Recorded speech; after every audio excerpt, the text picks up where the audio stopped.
কি কইলি হারাম দাদা? বাচ্চা কি বিয়ের আগে না পরে? খারো তোরে দেখাইতেছি বাচ্চা কি কর। ওই কারে আনি আবার কে লেগেছু? এবে ঝামেলা বাস্তাছি না। কে লেগেছু? আমি ইনকাম ট্যাক্স অফিস থেকে আসছি। হ্যাঁ আমি আইনে কি ট্যাক্স অফিস থেকে এসেছি। দুদিন পরে পরে কি ট্যাক্স নেন? একবার গেলে ট্যাক্স দিতে লাগতেছে না, মুখ পার গেলে ট্যাক্স দিতে লাগতেছে, কারণ কি চোখ খুলবার গেলে ট্যাক্স দিতে লাগবে না করে। আছে তুনকে আমি তো আইছি গণশুমারি থেকে। আমি কি বিয়া করছো? বিয়া করতে ভাই আমরা পোলাপান কইছো? বুঝছি বুঝছি আমরা পোলাপান দুইজন। আর পোলাপান বিয়ার আগে হইছে না পরে হইছে? কি কইলি হারাম দাদা? বাচ্চা কি বিয়ের আগে না পরে? খারো তোরে দেখাইতেছি বাচ্চা কি কর।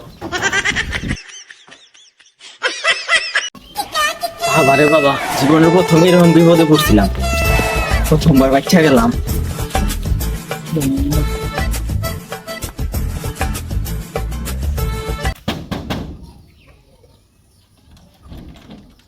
আই কাটা কিছে গুরুদুপুর বেলা ঘুমাইতেছি না। আমি আইছিলাম ওই যে গণশুমারি থেকে। কি এর গণশুমারি? রং লাগছে কয়দিন পর পর গণশুমারি। আমি পরিবারের সদস্য কয়জন এটি গণনা করার লাগে আইছি আমি। কে? আর কিছু ট্যাক্স দিও লাগবা না। ট্যাক্স দুদিন পর পর রং লাগাইছে, রং জোড়া দিছে। এই ট্যাক্স সেই ট্যাক্স, ট্যাক্সের কোনো অভাব নাই। সেটা সত্যি হরতা সুগে আস্তে ধীরে দুজন কথা কই। এখন ঘটনা হইছানের পোলাপান কয়জন? পোলাপান আছে আপনার সহযোগিতায় আল্লাহর মাল 2-3 জন। পোলাপান বিয়ার আগে হইছে না পরে হইছে?